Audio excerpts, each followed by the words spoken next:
بسم الله الرحمن الرحيم الحمد لله رب العالمين والصلاة والسلام على أشرف الأنبياء والمرسلين سيدنا وحبيبنا المصطفى صلى الله عليه وعلى آله ومن تبعهم بإحسان يوم الدين أما بعد وعن أبي محمد حسن بن علي بن أبي طالب ست رسول الله صلى الله عليه وسلم وريحانته رضي الله تعالى عنهما قال حفظت من رسول الله صلى الله عليه وسلم دع ما يريبك إلى ما لا يريبك أو كما قال رسول الله صلى الله عليه وسلم رواه Imam الترمذي. بسم الله الرحمن الرحيم. Inshallah, today we will be discussing hadith number 11 in the 40th hadith of Imam Nawawi rahmatullahi alayhi. And this hadith is narrated by, as we mentioned, Abu Muhammad Hassan bin Ali bin Abi Talib, the grandson of Rasulullah sallallahu alayhi wa sallam. And Imam Nawawi rahmatullahi alayhi, he mentions as a Hassan Radan with this kunyat, with this nickname of Abu Muhammad, and then he also adds in that this is the grandson of Rasulullah sallallahu alayhi wa sallam, showing the direct link of the narrator of this hadith and Rasulullah sallallahu alayhi wa sallam. And as our habit, inshallah, we'll briefly speak about the narrator of this hadith. Hazrat Hassan radiallahu anhu, he was born in the 3rd year of Hijrah, which of course means Rasulullah sallallahu alayhi wa sallam, after migrating, he was alive for how many years? He was alive for around 10 to 11 years. 10 to 11 years, he was alive after migration.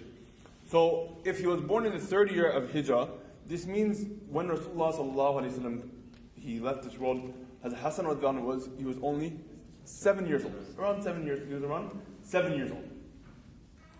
And at this young age, we might ask the question that how did Hazrat Hassan radiallahu anhu narrate a hadith? Right? And is a narration of a young kid at the age of 7, is it acceptable? And Hazrat Hassan radiallahu anhu, just in this hadith, he answers these questions. Right? He answers this question, he says, قَالَ حَفِظْتُ, that I memorized this hadith. It's not that I heard it, but I memorized it. When my grandfather said it, I started to memorize it. And when we usually memorize something, we then repeat it to our teacher. Right?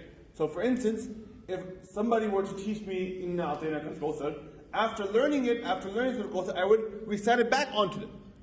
So here the Hassan says that I memorized this hadith not from my grandfather, but he says I memorized this hadith from Rasulullah sallallahu alayhi wa sallam. Now, if you look at this, the fact that he didn't say my grandfather, we commonly drop names, right? My grandfather, oh, that's my brother, or that's my, so-and-so, he's my close friend. But here, as a Hassan he doesn't drop names. He doesn't say, I learned from my grandfather, but what did he say? I learned from Rasulullah sallallahu alayhi wa sallam. That I'm going to drop down as a commoner. Right? As a commoner, he's narrating this hadith as a commoner. He's not narrating this hadith as the grandson of Rasulullah sallallahu alayhi wa sallam. He said, look, when I narrate this hadith, I'm just like any other narrator of the hadith. And this hadith, rest assured that I learned it, I memorized it from Rasulullah sallallahu alayhi wa sallam. And Imam Nawawi rahmatullahi alayhi, he mentioned this link between Rasulullah sallallahu alayhi wa sallam and Hazrat Hassan radiallahu anhu. Now, Hazrat Hassan radiallahu anhu, Rasulullah sallallahu alayhi wa sallam, he had a special love for Hazrat Hassan and Hussein radiallahu anhu. And this teaches us, again, the reason why we look into the life of Rasulullah sallallahu alayhi wa sallam is so that we learn lessons. What was the lesson that we can learn? What is the reflection behind, why Rasulullah sallallahu alayhi wa sallam did certain things? Hazrat Hassan and Hussein radiallahu anhu, one time Rasulullah sallallahu alayhi wa sallam, he was up on the minbar and he was addressing the people. He was up on the minbar and he was addressing people. And the grandson of Rasulullah sallallahu alaihi wasallam, they came in. Hazrat Hassan was saying they were very close in age, right? Around a year apart in age. And they came into the masjid, and Rasulullah sallallahu alaihi wasallam, while addressing everybody, he came off the pulpit, he came off the minbar, and he took both of them in his hands. And he said to everybody that, verily, our children, they're a test for us. They are a test for us. The love that we have for our children, they're a test for us. One time, Rasulullah sallallahu alayhi wa sallam, he had has Hassan on one shoulder and has Hussein on another shoulder. So he had both of his grandsons up on a shoulder piece. And he said that look, how good are the riders? How good are the riders that are riding on my shoulder? He was praising his grandchildren. As Abu Bakr, he was there, and he said, Rasulullah sallallahu alayhi wa sallam, how good is the ride that they have? Right? He said, you're talking about the riders? How good is the ride that they have? But what do we see here? That Rasulullah sallallahu alayhi wa sallam, he had a special love. He had a special love for his children. And this love wasn't only at home, but he expressed this love out in the open. And this is where we fall weak. And maybe we love our children behind closed doors, but when we're out in the public, and again, I speak to myself first, that when we're out in the public, we're extremely stern and strict on our children. But you see Rasulullah sallallahu alayhi wa sallam, how did he treat his children? How did he treat his grandchildren? Right? He gets off the minbar and he gives them attention first. And we're the first to when somebody makes noise in the masjid. Yes, the masjid is a place of quiet, a place of worshiping Allah subhanahu wa ta'ala. But if you look at this, what did Rasulullah sallallahu alaihi wasallam do? He picked them up and brought them. He didn't push them out. Right? When we see a young child in the masjid, what's the first thing that we say? Who brought the child? Right? Immediately, a little kid is running around the masjid, and we become very upset that who brought this child? Don't they know, the masjid is not a place for a child? But you look at Rasulullah sallallahu alaihi wasallam. Rasulullah sallallahu alaihi wasallam, he didn't say, where's Fatima? Where's Ali? What are the children doing here? Right? What did Rasulullah sallallahu alaihi wasallam do? He took them in his own hands, he took care of them. So there are two lessons here. One, children, they should be exposed to the masjid. Right? When you have a chance, bring your children to the masjid. Why? Because this helps them build a relationship with the masjid. Otherwise, the masjid is something completely, ajnabi, a stranger to them. They have no idea what the masjid is. And at times, coming to the masjid to them, then it becomes a punishment. Oh, we have to go to the masjid. Oh, we have to go to the masjid. But when it becomes a routine for them, that once a week my father takes me to the masjid. Or every day my father takes me to the masjid, it's a very valuable memory that they will hold on to. And they will build a connection with the masjid. Now, the second thing Rasulullah sallallahu alaihi wasallam here he teaches us is that if your children are in the masjid, then you should keep an eye on them. Right?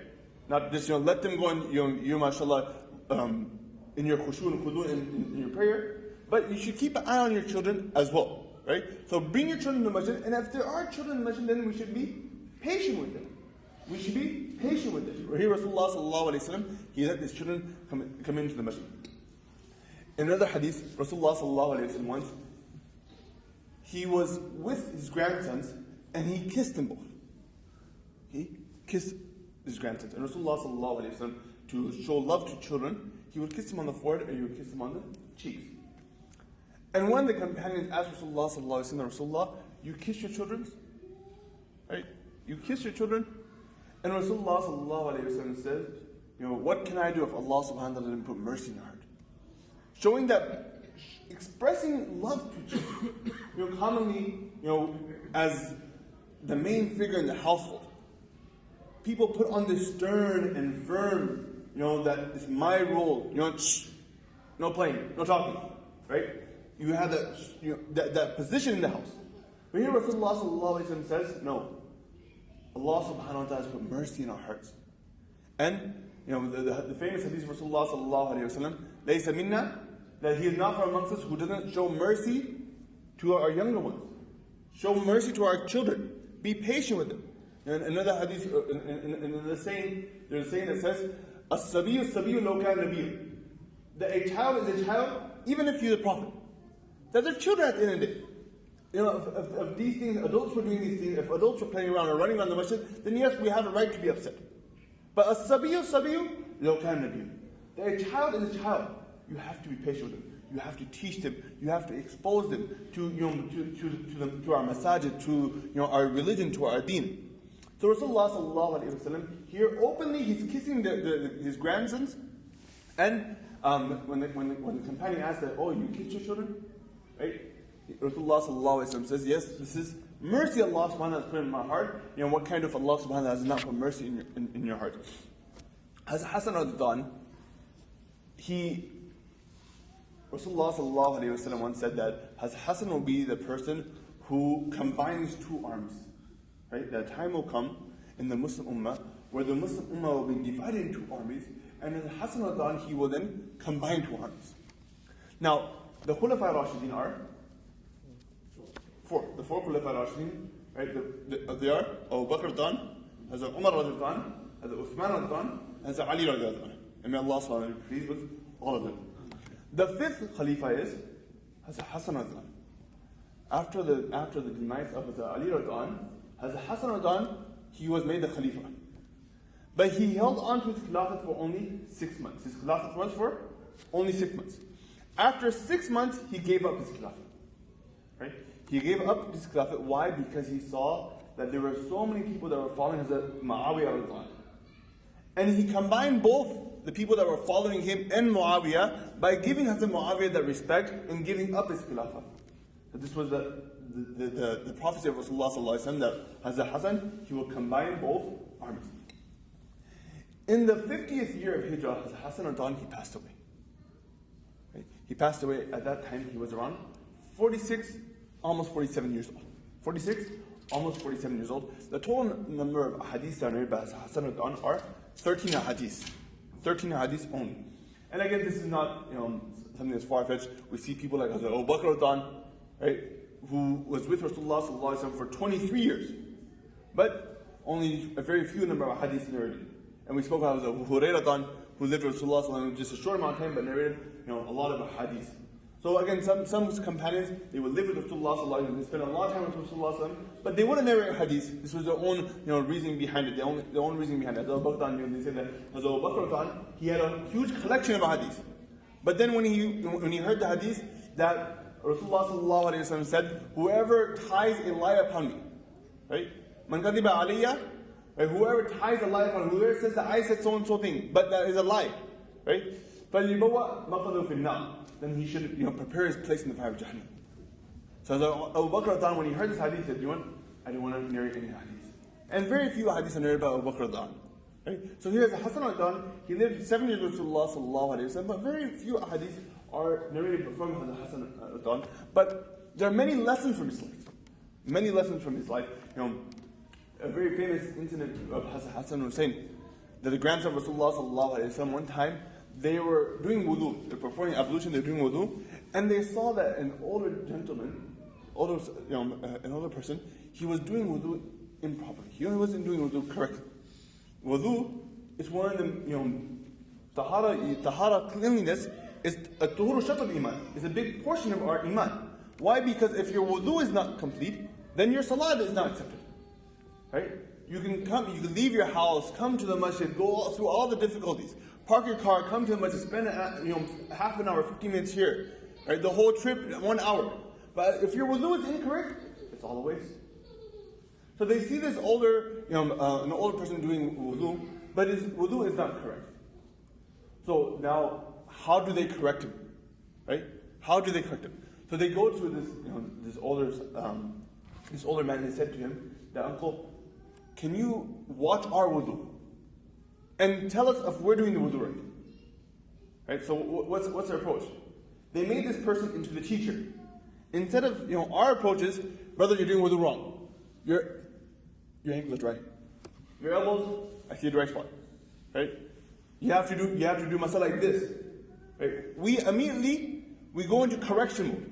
Right? And we become the halal police, the haram police, and the correction police that do like this, like that, like this, like that. But what they do, they use hikmah, they use wisdom. And they don't hurt this man's feelings. Right? There's a way to correct people. There's a way, nasiha, to give advice is a way to do this. So what they do is, they say to Rasulullah, they say to this older man that, your uncle, can you watch our wudu and make sure we are doing wudu properly? And they begin to do wudu in front of him. And after they completed wudu, this older man said, I know why you did this. I know why you did this. You were correcting my wudu. Right? You were correcting my wudu. You're the grandson of Rasulullah sallallahu alaihi wasallam. Of course your wudu is perfect. But you were just correcting my wudu. And he appreciated the fact that, the way that they did this. So in this hadith, Hassan al-Dan, he narrates that Rasulullah sallallahu alaihi wasallam says, "Da' ma yuribuk ila ma la yuribuk." And this hadith is actually connected to the 6 hadiths that we read. The 6 hadiths that we read is al-halalu bayn wal-haramu bayn wa baynahuma mushtabihat. The halal is clear and haram is clear. But in between them are those things that are doubtful. So once again, Imam Nawawi rahmatullahi alayhi, in hadith number 11, he brings up the fact of doubt again. But previously when we spoke about doubt, it was between halal and haram. Now when we speak about doubt, this hadith is about doubtful things in general. It doesn't have to be something halal, it doesn't have to be something haram, but just things that you have doubt in. In general, the things that you have doubt in, which way do you take? Okay? Now, there are levels of reality. There are 4 levels of reality. We'll go through each one slowly. The first level of reality is you have knowledge. Firm knowledge. You know this is right. You know that it is wrong. This is knowledge. The second level of reality is that there's shak. You know that this is right, but there might be a hint of wrong. It's like you're in salah. And you know you did 3 rakats, but you have a slight doubt. Did I do 4? Right? This is shak. And when there is shak, then you go towards what you know for sure. Right? So if you think that you did 4, but you know you did 3. Right? You think, like we're going to pray Isha Salah right now. We're going to pray Isha Salah shortly. So if you think that did I pray 3 rakats, I know I prayed 3 rakats, but did I pray 4? Then you're going to go on and take what you know for sure, and you're going to go upon the fact that you prayed 3. Right? And then you're going to pray your 4th and complete your Salah. Then comes riba. Right? Which is a step ahead of shak. Shak is, you know one fact, and you have a slight indication of the other way. But riba is bang in the middle. You're not sure either way. Right? You're not inclined to it either way. It's one of the two. And the last level of reality is complete ignorance. You don't know at all. You don't know what the facts are. So Rasulullah sallallahu alaihi wasallam in this hadith, he says, when you are bang in the middle between 2 matters, you don't know if it's right or wrong completely, then leave what puts you in doubt to what doesn't put you in doubt. Rasulullah sallallahu alaihi wasallam, again this hadith, da' ma yuribuk ila ma la yuribuk. It means leave what puts you in doubt for what does not put you in doubt. Now the fact that you are questioning yourself about this matter, just the fact that you're questioning yourself about this matter, this itself tells you that you want to leave it. Right? If you're doing something and you question yourself, should I be doing this? Again, we're not talking about only halal and haram. We're not talking about if you're eating certain things. But just in general, if you're doing something and the fact that you question yourself, that itself is a huge sign. You know, Imam Tirmidhi rahmatullahi, after mentioning this, he mentioned another part as well. The Rasulullah sallallahu alaihi wasallam says, verily, truth is tranquility. Truth gives you peace. And it gives you, doubt. Falsehood is doubt. So Rasulullah sallallahu alaihi wasallam, he says that truth, that living, when you live a life of truth, a person is at ease.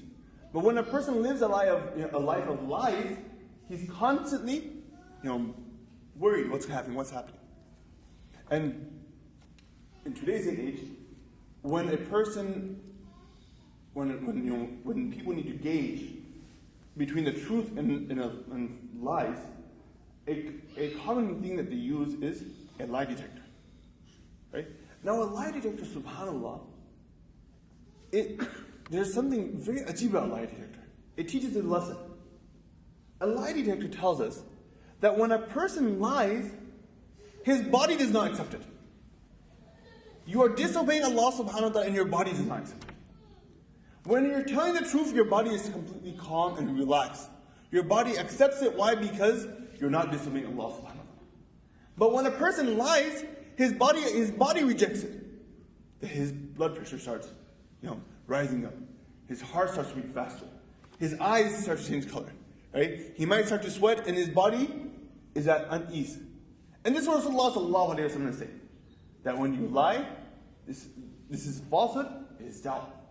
But peace and tranquility, it lies in the truth. When you speak the truth, when you're clean cut, then your body is at peace, your body is at comfort. Another hadith, Rasulullah sallallahu alaihi wasallam says that istafti nafsak. When you are not sure about something, as long as you have a pure heart, as long as you have qalbun salim. Then ask your heart what you should do.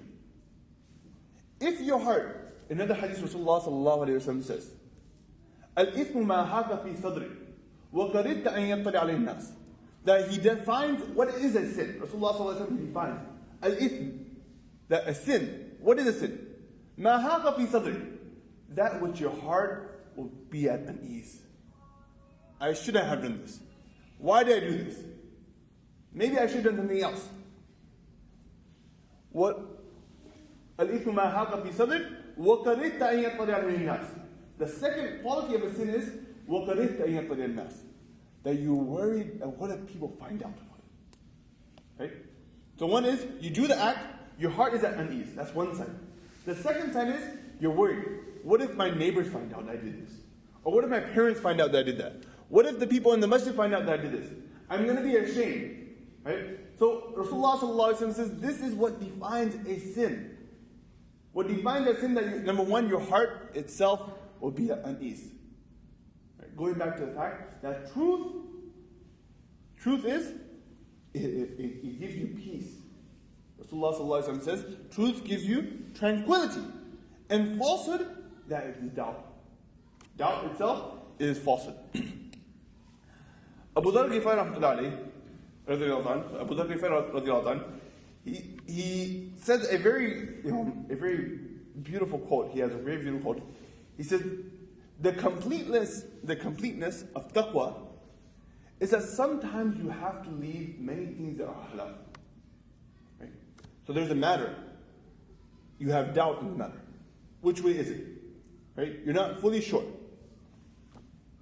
And Rasulullah sallallahu alaihi wasallam says, when you are in this doubt, then leave that which is doubtful for something that is not doubtful.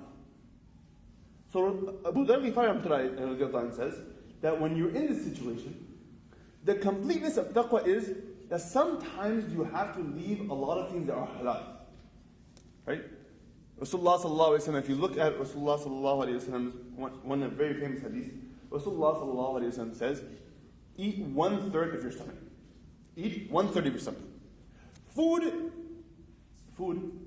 halal. You can eat until you're fully, you can eat till you're full.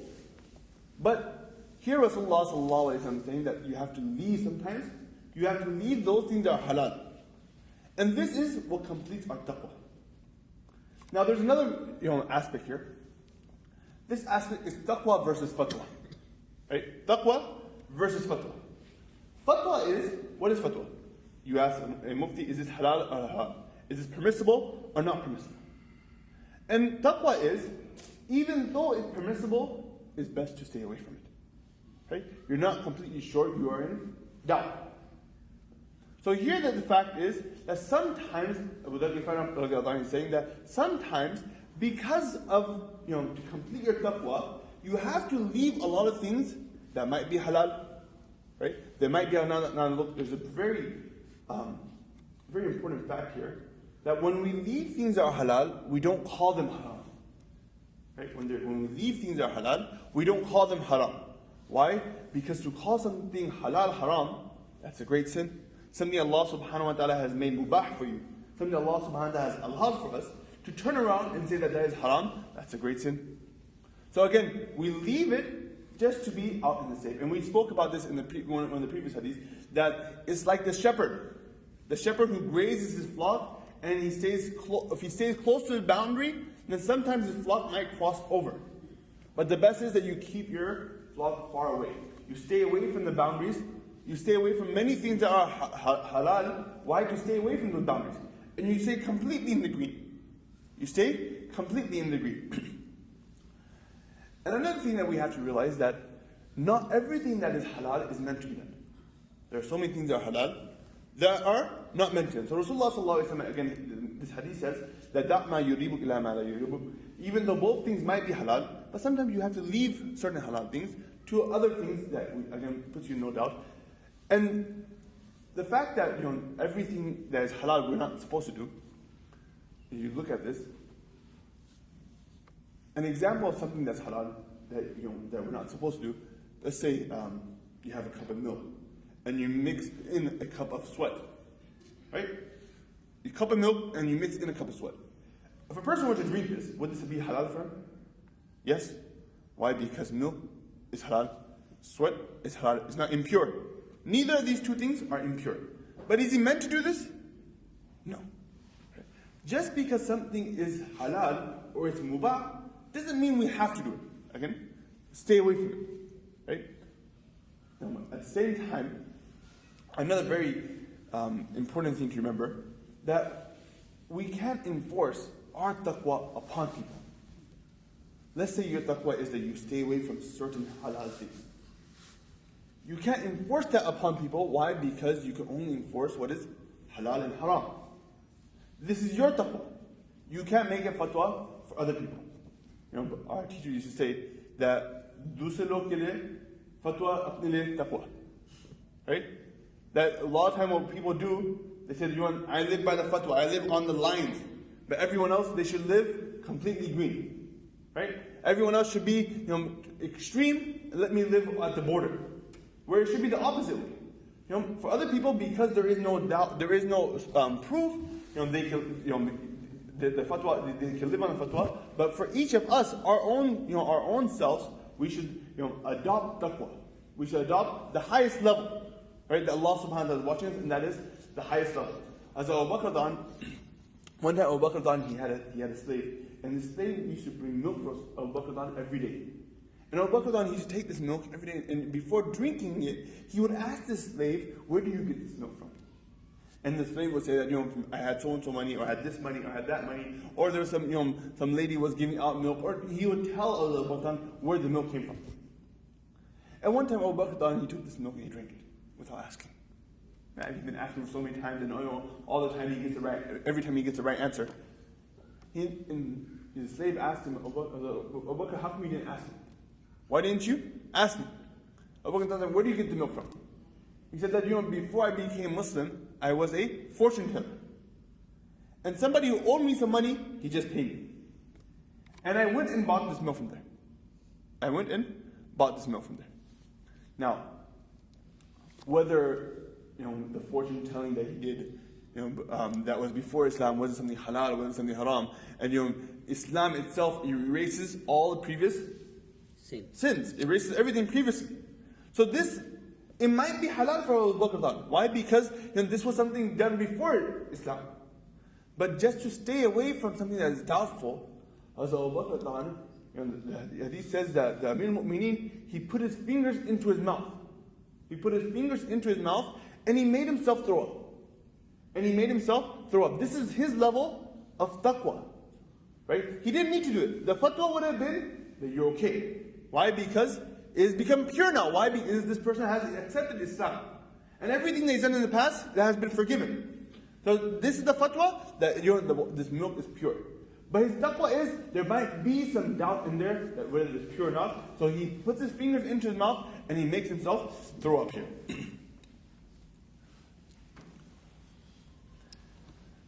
Inshallah, we'll move on to the next hadith. This is the reason why, because we spoke about this hadith, doubtful matters, and halal and haram previously, we spoke about it in great detail. So inshallah, we'll move on to the next hadith. This next hadith, before we start talking about this next hadith, the narrator is Abu Hurairah, and we spoke about Abu Hurairah previously, so we won't go into detail about Abu Hurairah. But until now, if we look at all the hadiths that we covered, starting from the first hadith, Imam Nawawi rahmatullahi alayhi, he brings the first hadith to teach us the lesson that, look, you're starting a journey of reading this book, but make sure your intentions are pure. Right? And that's why the first hadith was, إِنَّمَا الْأَعْمَالُ بِالنِّيَّاتِ. Then the next hadith, he brings about Islam and Iman. He talks about very basic things. After talking about Islam and Iman, then he went on to the fundamentals of Islam. The main things: Salah, Zakah, Saum, Hajj. So he talked about Islam, he talked about Iman. After this, he talked about the fundamentals of Islam. And since then, we've been talking about halal matters, haram matters, those matters that put us in doubt. So it's like a structure that we're building. And we put together first we put together the foundation. Then after the foundation, we took care of all the necessary things. Right? Making sure you stay away from haram. Making sure you do what's halal. And what's doubtful, you leave that. So until now, we're just building the structure. But from this hadith onward, we see that Imam Nawawi rahmatullahi, again, the placement of the hadith. You look into the placement, the way that he's placing these hadiths. That he's slowly working on this. Now the first thing that we have to make sure is that our intentions are pure. After our intentions are pure, then the most important thing is that your iman is solid.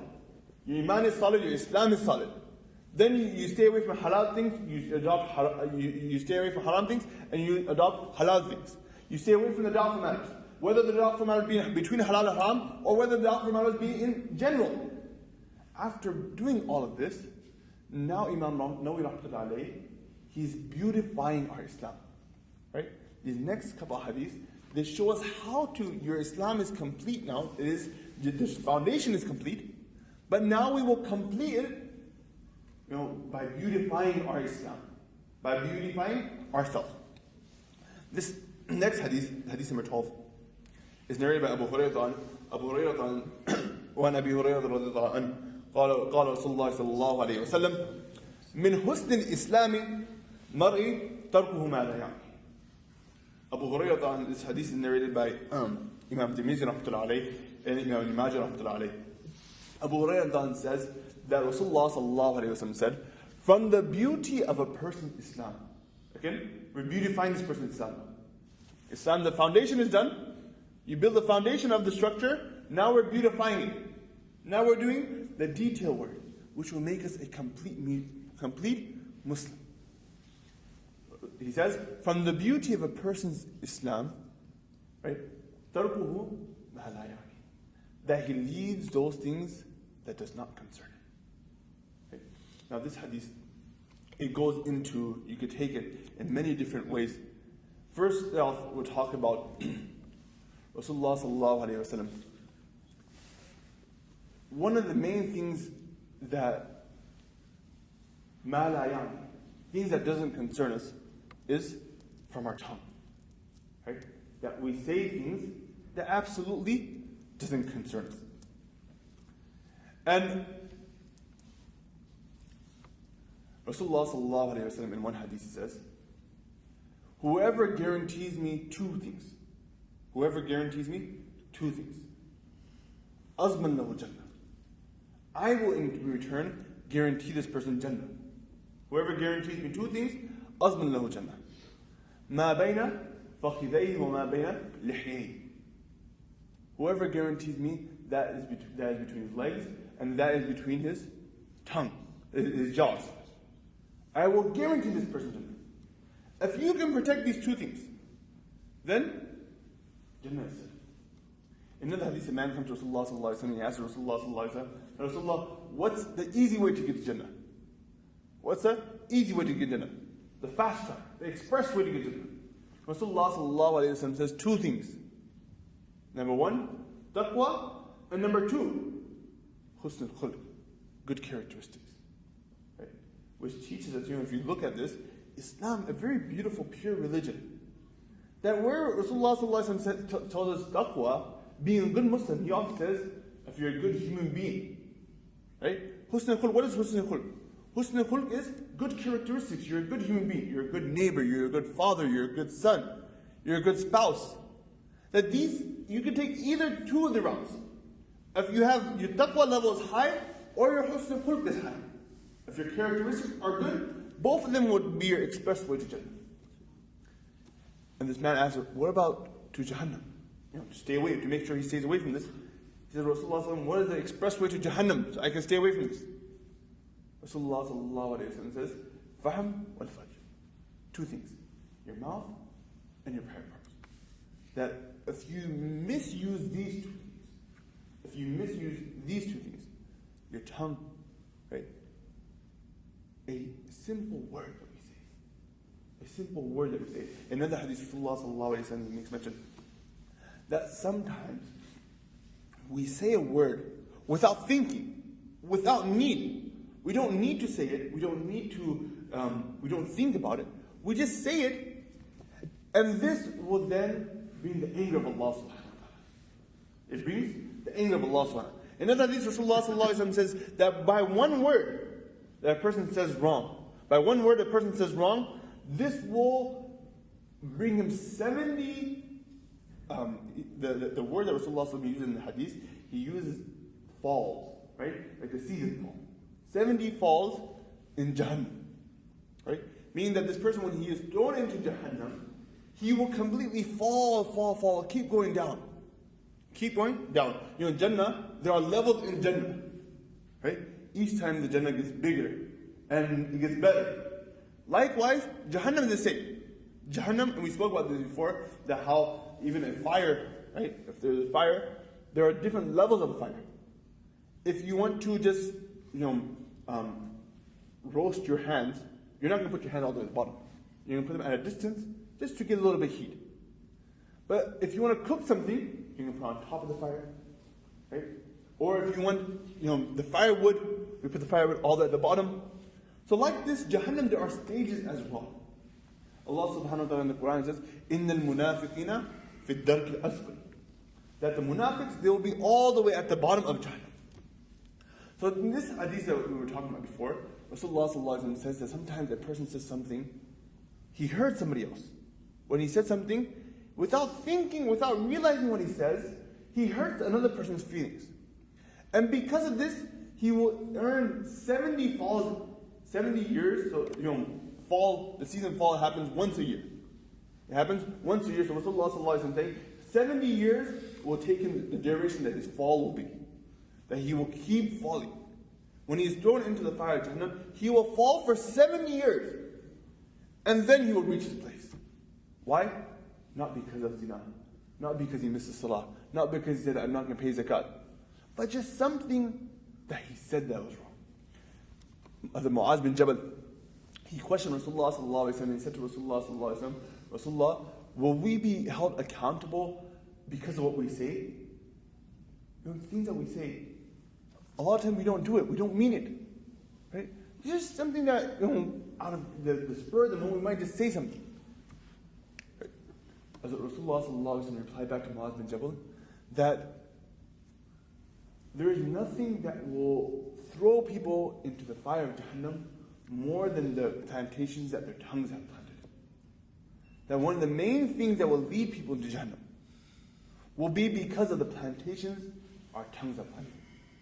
A bitter word. Imam Ghazali rahmatullahi alayhi, he actually breaks it down of 8 different sins, 8 different diseases of the tongue. Right? One of the sins, Imam Ghazali rahmatullahi alayhi says that lying. Right? So 8 sins that our tongues can do. The first one, he says lying. Right? That person, he lies. And in the hadith of Rasulullah sallallahu alaihi wasallam, that person, he says a truth, and he carries on saying the truth until in the heavens, he is known as the truthful. And the opposite, a person lies, and he carries on saying a lie until in the heavens, he is known as a liar. He gets a seal that this person is a liar. And second is, second disease of our tongue is that we break our promise. We make a promise and we break it. Rasulullah sallallahu alaihi wasallam in another hadith says, "Ayat al-munafiqina thalath." There are 3 signs of a hypocrite. Right? A hypocrite is somebody who looks like a Muslim, but in his heart he has no iman, he has no religion in his heart. Rasulullah sallallahu alaihi wasallam says there's 3 signs.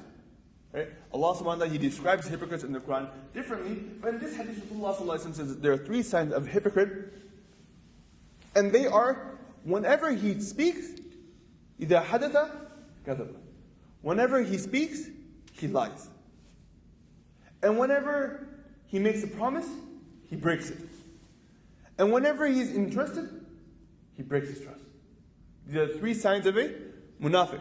And 2 of these 3 signs, they have to do with the tongue. Once Abu Bakr Dan, he was sitting and he had grabbed his tongue. He took a hold of his tongue. And Umar al-Thani asked Abu Bakr, Abu Bakr, what are you doing? Meaning, Abu Bakr, what are you doing? How come you're holding his tongue? And he replies back, this thing right here, it will take me places that I don't want to go.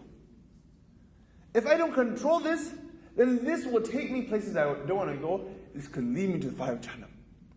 Rasulullah sallallahu alaihi wasallam, one hadith says that every single morning, every morning that we wake up, 7 o'clock, 8 o'clock, whenever we wake up, all of our body parts, they turn to our tongue. And they say to our tongue that today, if you are good, then we will be good. And if you are bad, then we will be bad. So please be good. Right? So, they turn to our tongue, they say to our tongue that if you are good, then all of us, a person, because of what he says, his other body parts, they pay for it. And this goes back to what we were speaking about before, that the lies that we say from our tongue, the lies that we spoke about in the previous hadith, just now, we spoke about in the previous hadith, that the lies that we say with our tongue, the rest of our body, it doesn't accept it. It doesn't accept it, and that's why the blood pressure goes up, the heart starts beating faster, and the person starts to sweat. Right? So the rest of the body, the hadith of Rasulullah said, every morning our body, it just turns to our tongue. Why? Because our tongue, it is loyal to us in this dunya. Our body parts, they're loyal to us in this dunya. But in the hereafter, they're only loyal to Allah subhanahu wa ta'ala. Right? They're only loyal to Allah subhanahu wa ta'ala. The verse of Surah Yasin, that Allah subhanahu wa ta'ala says, الْيَوْمَ نَخْتِمُ عَلَىٰ أَفْوَاهِهِمْ. Close his mouth, seal his mouth. وَتُكَلِّمُنَا. Let his hands speak. Let his body parts speak. Right? Our different body parts will start to speak up against us. Why? Because they are loyal to Allah subhanahu wa ta'ala. So Abu Bakr, he's holding his tongue, he says to Umar that this tongue of mine, it would take me places where I don't want to go. And Rasulullah sallallahu alaihi wasallam, out of 3 signs of a munafiq, says 2 of them have to do with your tongue. That when he speaks, he lies, and when he makes a promise, he breaks it, and when he's entrusted, he breaks his trust. The 3rd sin that Imam Ghazali says is ghiba. That person backbites. And this is something that Allah subhanahu wa ta'ala mentions in the Quran. Everything that Allah subhanahu wa ta'ala mentions in the Quran, there's a reason behind it. If a book that you and I were to write, we would sometimes write idar udar ki baat, right? Just some time pass, some fillers. Talk about this, talk about that. But Allah subhanahu wa ta'ala, every single word that Allah subhanahu wa ta'ala places in the Quran, there's a reason behind it. And you look at ghiba, that Allah subhanahu wa ta'ala, He mentions ghiba. He mentions backbiting. And He mentions, أَيُحِبُّ أَحَدُكُمْ أَن يَأْكُلَ لَحْمَ أَخِيهِ, that one of you, would you prefer to eat the dead meat of your brother? Right? This is just like backbiting. Rasulullah sallallahu alaihi wasallam, when he told the companion that backbiting, one of the companions asked Rasulullah sallallahu alaihi wasallam, this is how we justify it. How we justify backbiting. We say, I'm not backbiting, it's the truth. Right? This is actually how he is. Everyone says, so-and-so is stingy. Or so-and-so, he has this bad quality, that bad quality. And the person that's with you is like, brother, don't backbite. I'm not backbiting, this is the truth. I'm just, saying the truth to you. The companion asked Rasulullah, what if that quality actually exists in him? What if that quality actually exists in him? Rasulullah said, that's what backbiting is. Backbiting is saying something bad behind your Muslim brother's back, whether, and if they were there, their feelings would be hurt. If they heard this, he said this, their feelings would be hurt. And Rasulullah said, if that lies, if that is true, if that's actually in that person, then that is backbite. But if that is not true, then that is tuhma. You are now accusing this person, which is even worse.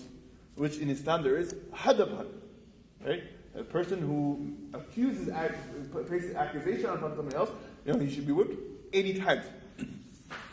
And the 3rd sin of the heart, diseases of the heart, and this is something that inflicts a lot of us, is arguing.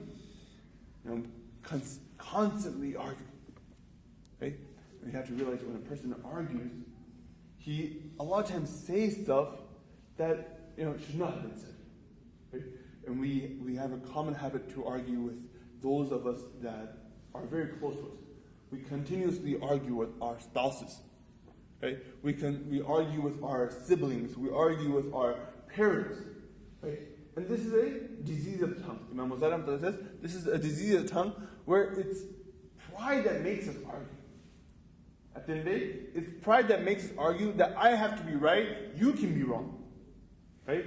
No, you can never be right, I always have to be right. There's pride, that this pride seeps through our tongues, and this is why a person, he constantly argues. Another disease of the tongue is that person, again, because of pride, he praises himself. So, oh, I'm like this, I'm like that. I don't do these small things, I'm a big timer. Right? That person constantly praising himself in front of other people, Imam Ghazali says that this is one of the sins of the tongue.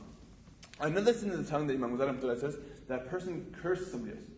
Now curses, we don't mean foul language, but he asks Allah subhanahu wa ta'ala to, maybe we say that, may this person have the lana, have the anger of Allah subhanahu wa ta'ala. Right? When a person calls upon the anger of Allah subhanahu wa ta'ala somebody else, this is the disease of the tongue. Which leads us to the next one, number 7, that a person makes dua against somebody else. Right?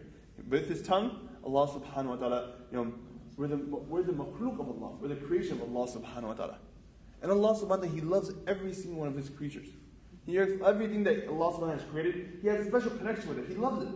Whether they're obedient or disobedient, He still calls them, what does He call them? Ya ibadi, my servant. Right? Allah subhanahu wa ta'ala says, my servants. Whether you believe or you don't believe. Right? Whether you believe or you don't believe, but you're still a servant of Allah subhanahu wa ta'ala, and a servant of Allah subhanahu wa ta'ala, you should not make dua against a servant of Allah subhanahu wa ta'ala. And we spoke about this last week, that a person should be very careful about the dua that he makes for somebody else, that you don't know if this dua will be accepted. Right? Commonly parents make dua against their children, or know that children might make dua against their parents, the relationships that Allah subhanahu wa ta'ala gives us. But we should be mindful of what we say. And the last one is that we make fun of other people. Right? We make fun of other people. Allah subhanahu wa ta'ala, He says in Surah Hujurat as well, La yaskhar qawmun min qawmin, that one nation should not make fun of another nation.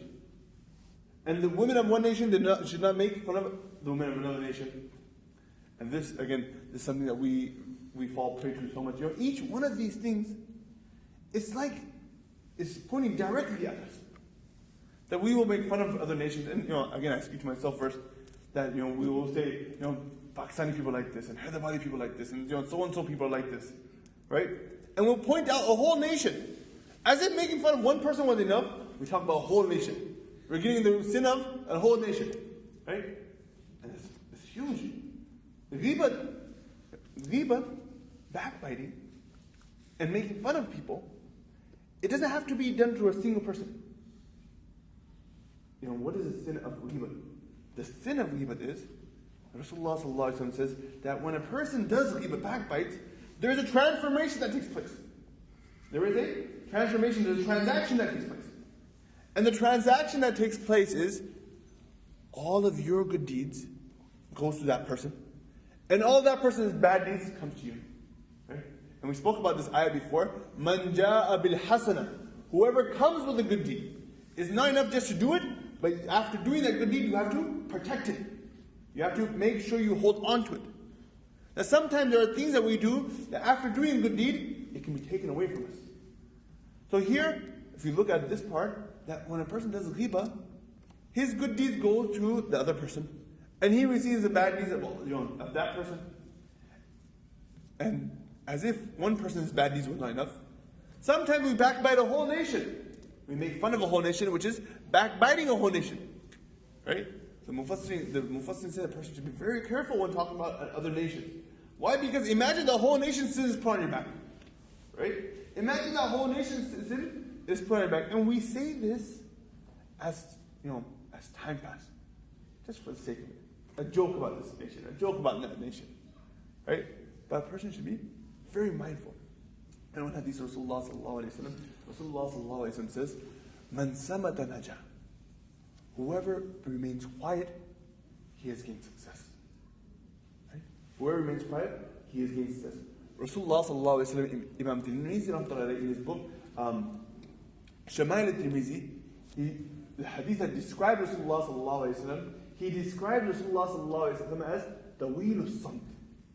Rasulullah sallallahu alayhi wa sallam, his quality was that he would remain quiet for long periods of time. He wouldn't always be talking. But Taweelu Samt, he would stay quiet for a long period of time, and he would ponder and think about stuff.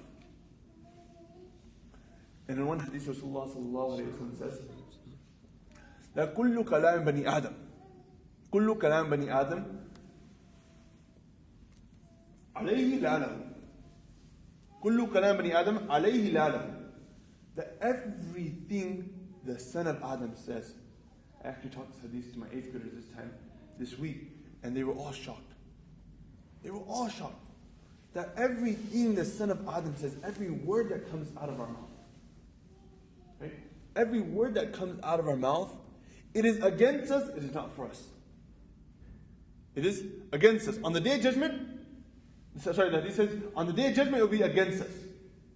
Now on the day of judgment, every word that we say, it will be against us, it won't be for us. It won't benefit us. But it will push us farther away from Jahannam. It will be used for a mean to push us away from Jannah and toward Jahannam. Right? Illa amar bil ma'ruf wa nahy anil munkar wa dhikrullah. That these three things are the only things that your tongue can say that will pull you closer to Jannah. That will move you away from Jahannam. Number one, amar bil ma'ruf.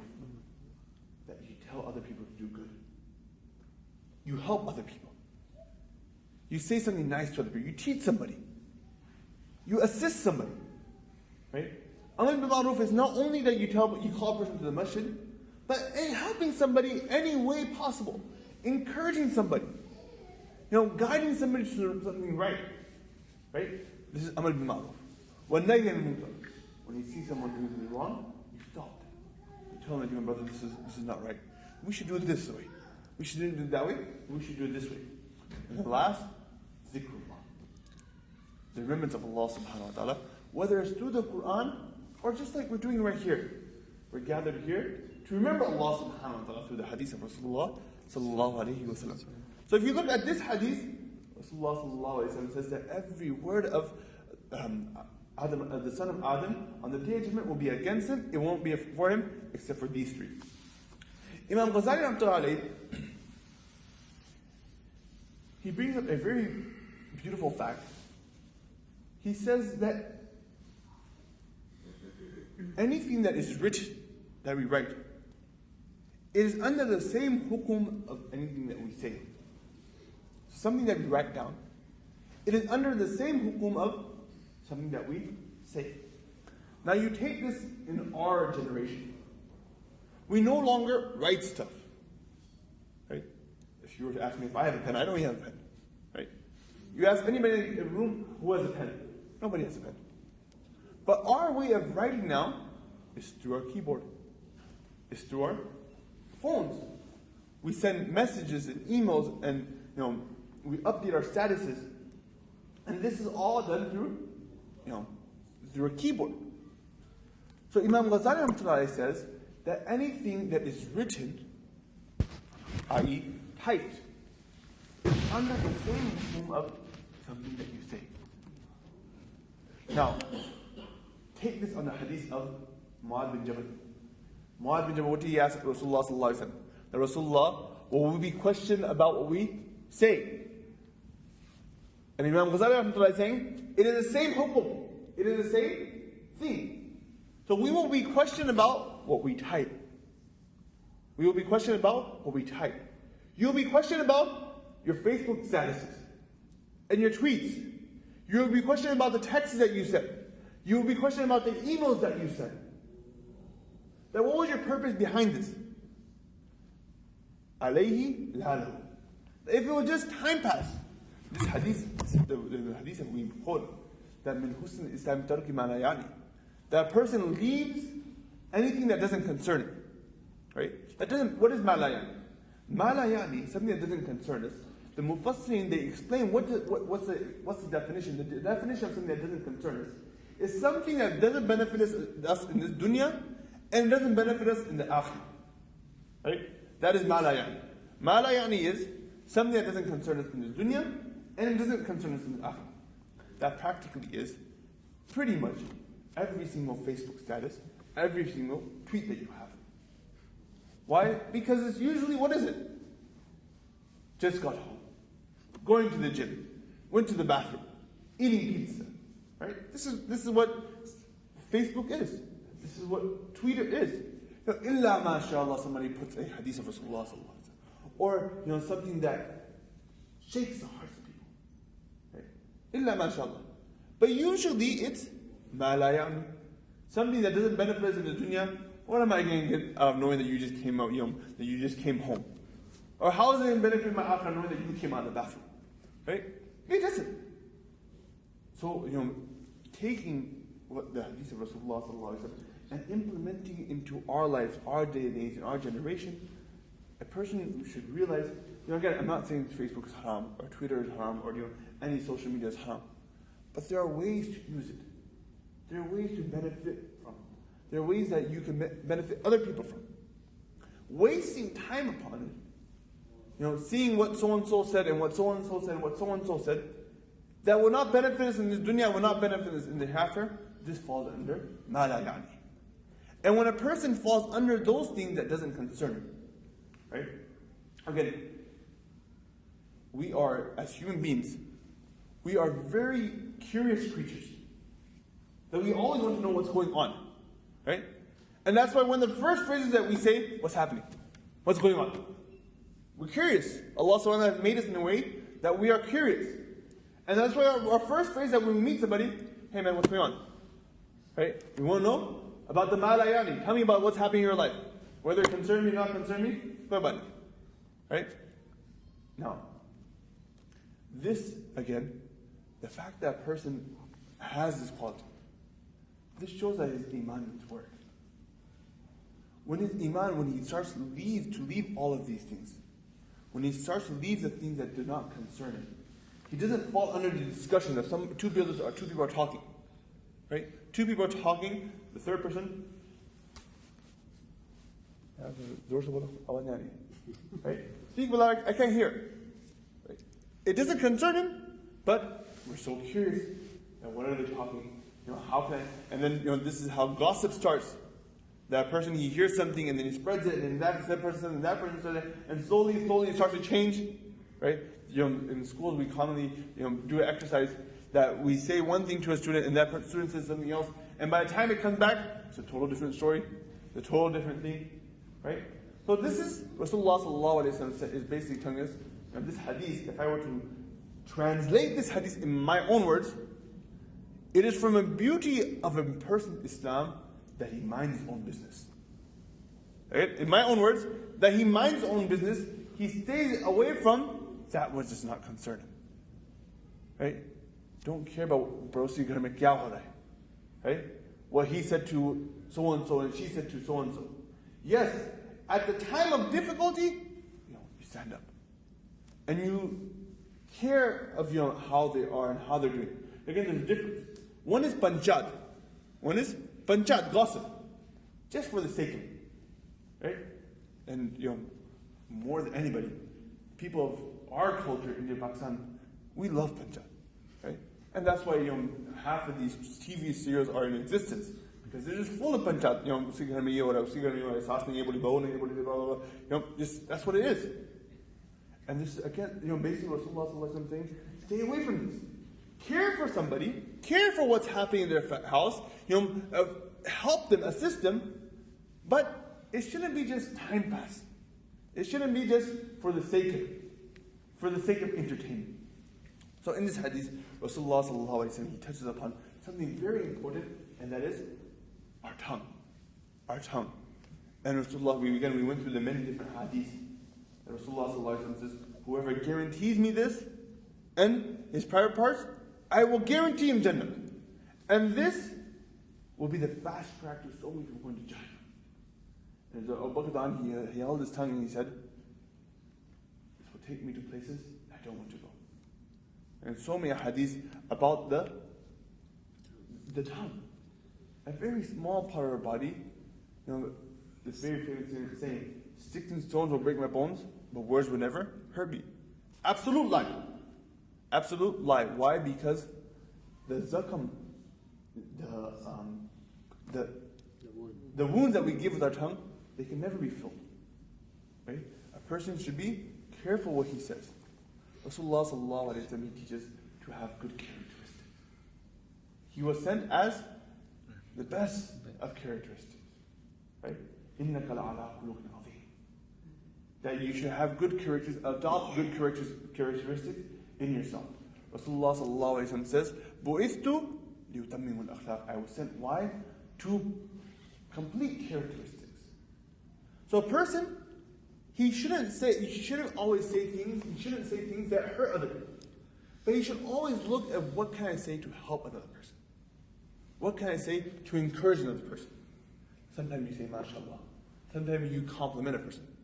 You know, our teacher, Maulana Bilal, and I commonly quote him. Remember once he told us that he had went to somebody's house to eat. Dawat. Remember when he was getting dawat from time to time. He went to someone's house to eat. And after eating the food, he'd tell the host, and tell your wife that, MashaAllah, the food is very good. Right? Chicken biryani, biryani biryani.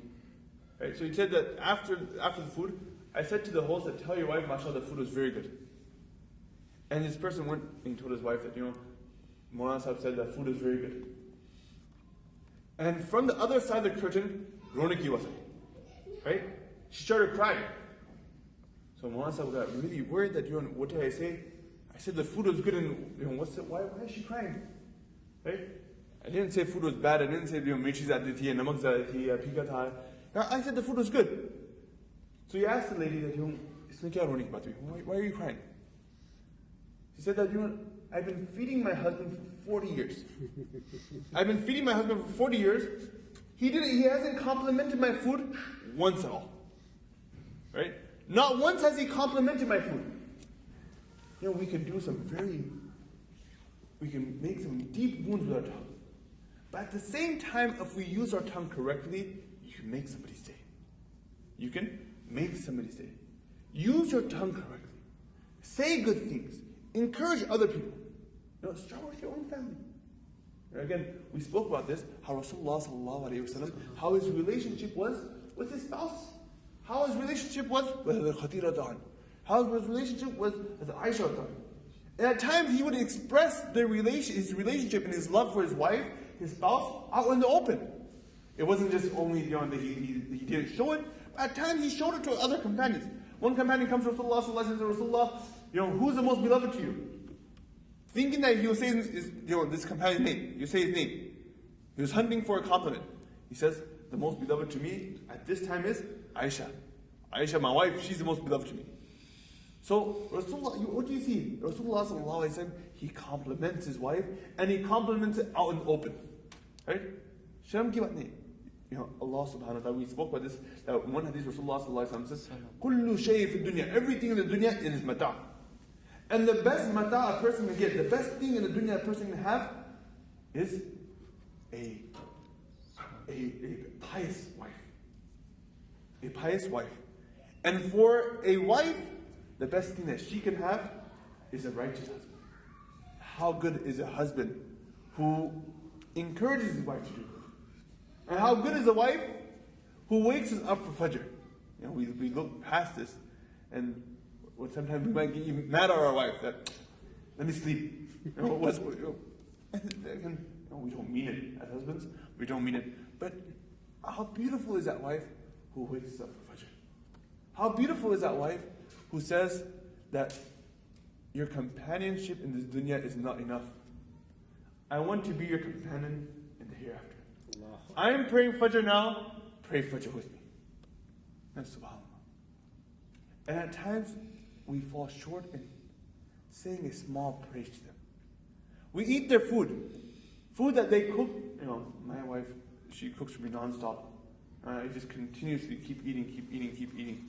So many hours of, she spends cooking for me. But you should show gratitude and thank. And the hadith Rasulullah sallallahu alayhi wa sallam says, Man lam yashkur nas, lam yashkur Allah. Whoever is not thankful to people, if you're not thankful to the people around you, there's no way that you will be thankful to Allah subhanahu wa ta'ala. Why? Because the favors that they do, you can see these favors. And the favor that Allah subhanahu wa ta'ala does, sometimes we don't see those favors. Sometimes we don't realize those favors. So a person, they should be thankful to their spouse. Be thankful to their siblings. Be thankful to the people around us. commonly use your tongue for something good. Right? Spread salam. Afshu salam bainakum. Al-badi'u bis-salam bariyun min al-kibri. That the person who begins with salam, he is free from pride. Rasulullah sallallahu alaihi wasallam says, Afshu salam bainakum. Spread salam amongst you. Start off with something, how are you? Care about what you're saying. When you see something good, mashallah. That's a good job. Right? With our children as well. Again, I speak to myself first. I have 4 daughters myself, and sometimes I fall short here. But we should be the first to encourage our children to do good. If you see them doing something good, right, then good job, mashallah. I appreciate this. And sometimes our children, they're just looking for that, our attention. And my father said, this is a good job. They're looking in, I have one daughter. She actually, whenever she does something good, she to make sure she has my attention, say, are you happy with me that I did this? Are you happy with me that I did that? And she's not showing her deeds, but she's just making sure that, that I'm happy. Right? So as a father, we should, when we see our children doing good, we should always encourage them and make them better. Right? And when you see them doing good, mashallah, praise them. Not that sometimes we have a habit that we always stick the measuring stick higher than our children. Whatever they do, it's not enough. Right? Whatever they do, not enough. Look at the next door neighbor's son. He does this. And next door, that person's son, he's like this. But whatever you have in your own children, and do you know what this does? When we commonly compare our children to other people, a very big problem here. Again, this is kind of going off topic here. But when we compare anybody, whether it's our children or our spouses, to somebody else, we don't know what's happening in their family. Right? We might come and say, so-and-so's wife, she makes mithai every day. Right? Or so-and-so's wife, there's biryani cooked all the time. And look at his stomach, she's feeding him more. And me, I'm just going to blana. Why? Because you don't feed me. Right? We will compare our spouses to somebody else. And we will compare our children to somebody else. And this breaks down this person inside. They feel unappreciated. Whether it's our children or our spouse, they feel unappreciated.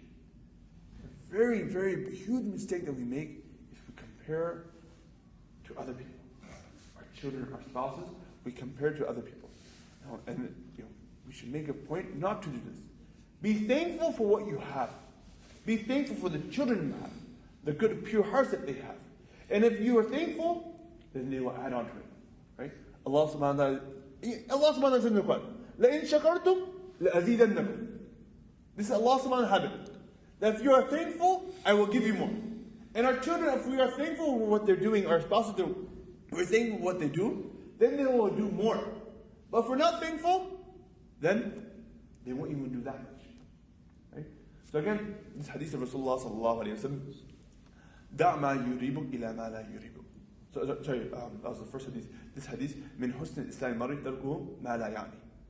That from the beauty, again, Imam Nawawi, after building the foundation of our Islam, now he's beautifying our Islam.